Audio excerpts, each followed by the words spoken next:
Sure. So my name is John Mark Dugan. I'm a former U.S. Marine and a former U.S. police officer. And now I'm living in Moscow, Russia. I am a geopolitical analyst and a blogger on YouTube.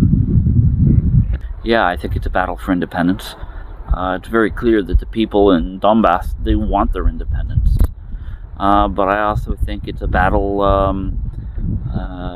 for good versus evil. I mean, you see what the Ukrainian military has been doing to these people for so long.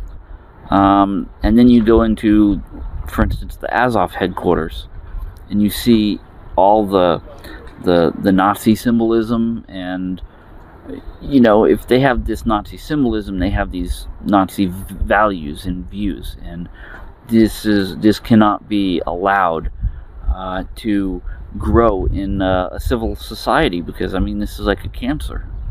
So part of the reason I think Russia is here is not just for independence, but it's to make sure that these values don't take root and spread.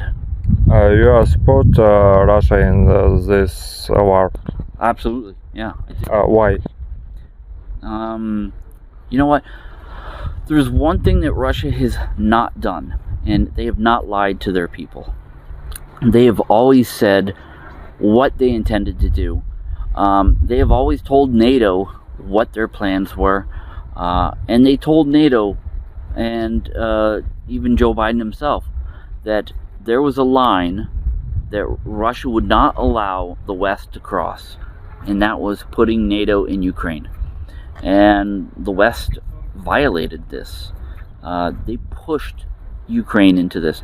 I think this entire thing could have been avoided if it was not for the meddling administration that's currently in power in America right now.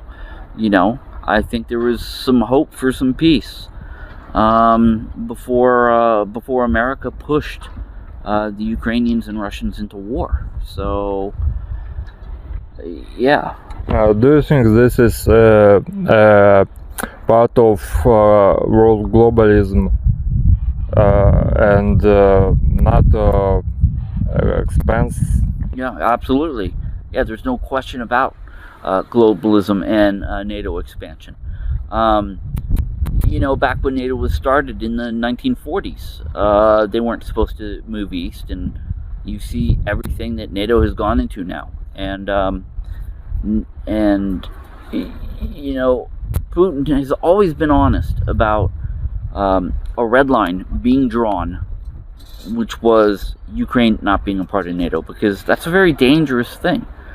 The United States would not like it if Russia and China started a military alliance and put troops and weapons and warships and tanks on the border of the United States in Juarez, for instance, right? It would never happen.